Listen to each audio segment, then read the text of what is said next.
to the president for the sake of PRRT? No, ma'am. Mga kapatid, dito nyo makikita yung strength ni Inday Sara at ng pamilya niya, no?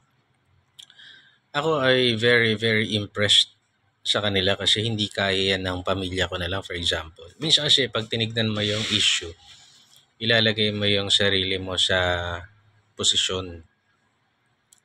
Ilalagay mo yung sarili mo doon sa posisyon ng tao. So ako, nilagay ko na yung sarili ko sa posisyon ni Bangag. Na sa isip-isip ko, parang hindi ko gagawin yon kung ako nasa posisyon niya. Kasi mali eh. Illegal.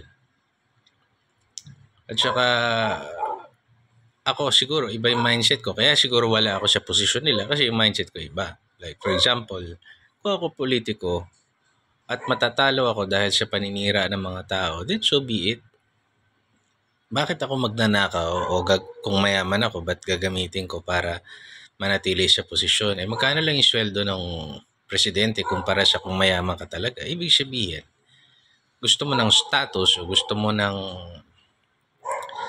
pera more than doon sa pagsisilbi sa kapwa. Kasi di ba dapat kung mayaman ka na eh, di ba? Maliit na lang sa yung sweldo ng presidente, dapat maglilingkod ka na lang. Kung nasa level ka na ng buhay mo na satisfied ka na sa yaman mo. Di ba? Hindi ko gagawin yung mga bagay na illegal. Number one, illegal. Kung sisiraan ko man sila Inday Sara, kung ako yung nakaposisyon kay BBM, sa sarili kong salita at sa sarili kong naratibo. Hindi ako magbabayad ng trolls. Let the people judge. Ganun ang mindset ko. Ikalawa naman, nung kay VP Sara naman, napakahirap ng pinagdadaanan nila kahit na vice president pa yan, kahit na sabihin mong mga abogado yan, kahit sabihin mong mayaman sila o kung anong sabihin mo.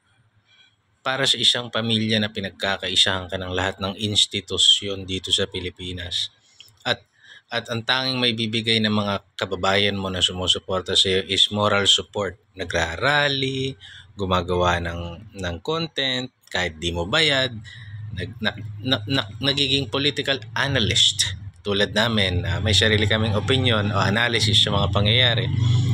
Yun na lang siguro ang tulong sa kanila, pero yung literal na tulong wala sila nakukuha. Biruin mo, ginawa ng illegal yung tatay mo, binitbit dun sa mali eh.